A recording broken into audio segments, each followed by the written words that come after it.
UK factories report their strongest month since 2022. Welcome to Market Insights. I'm Ludovica Brignola. British factories at their strongest month in more than 2 years in August as demand at home offset a fall in exports. Manufacturing PMI index rose to 52.5 from 52.1 in July, unchanged from a preliminary reading for August. Meanwhile, Rightmove shares surged in a rare sign of M&A activity in the UK. Well, are these all good signs then for the UK economy? To help answer all that and more, I'm joined by Russ, Mould, Investment Research Director at AJBell. Thank you very much for being with us today, Pleasure. Russ. So let's start with the economic data for the UK, and we'll speak about later about the equity markets as well. I mean, we've seen strong PMIs for the UK. That comes off the heels of stronger GDP print and retail sales a few weeks ago. I mean, what does this say about the health of the UK economy? Well, hopefully it confirms the trajectory that the UK has been on in the first half of the year, which is emerging steadily from last year's shallow two-quarter recession. As you said, that's the fifth reading in 6 that shows expansion in the manufacturing sector, which is definitely a good sign, even if there is some slight sign of concern with the export numbers being a little bit weak. But it certainly helps to suggest that the economy is on a better path.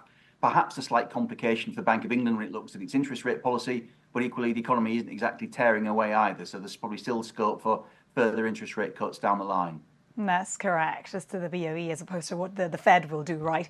But let's get to Rightmove now, because shares of Rightmove are literally surging. And as you say, this is a good sign that the UK equity markets have felt quite unloved of late, right? Why was that the case, and what's happening now?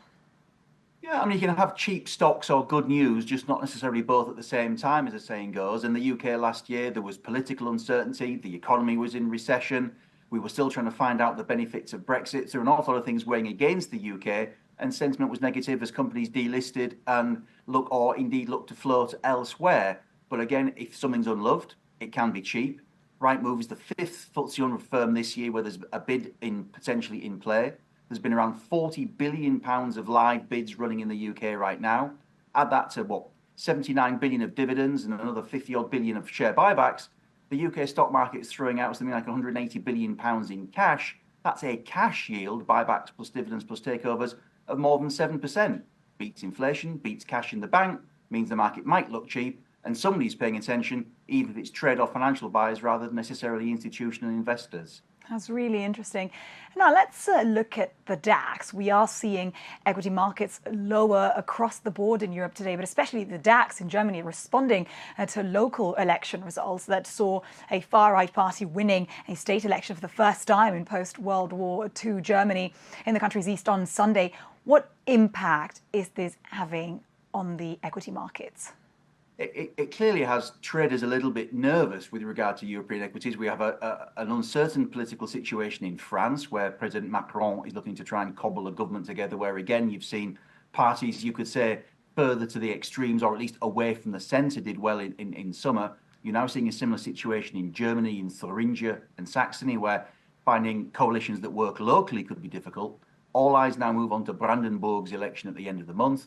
But at the moment, at least, there is some sign of political uncertainty in Germany. And again, the UK, by contrast, almost looks stable now with the thumping great Labour majority, although I guess sentiment towards that could change depending upon what tax changes are imposed in the budget in late October there. That's true. We also did notice a weakness in the manufacturing sectors in both Germany and France, and not just recently. Which one is more worrying and why?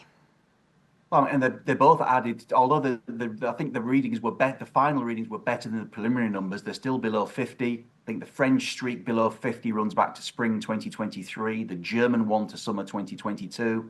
That may be why there's some political unrest, why the locals aren't happy because they feel that the economy isn't working for them. But it is a concern if Europe's 2 biggest economies are not firing on all cylinders, particularly Germany, traditionally seen as the EU's economic engine. So that would be a concern. It may be why sterling, therefore, is looking pretty good relative to the euro right now, for example. Right, and a quick final question on Chinese equities. We've seen weakness on that front off the back of PMIs and not a great outlook, right, for the world's second biggest economy. And I wonder what sort of spillover effects would you expect and on what asset classes? I mean, it's certainly not ideal that the world's second biggest economy isn't doing well, and it will be even worse if the world's biggest economy, America, starts to slow down, as some are starting to fear. The spillover so far relatively limited from an economic point of view, but you're seeing it probably weighing on precious metals and commodities and mining stocks more than anything else right now. China's finding it very hard to make that switch from exports, property towards domestic consumption, and then maybe that's weighing on one or two luxury goods and domestic and consumption names as well. So they're probably the biggest factors involved at the moment. Mining, consumer stocks being the key challenges.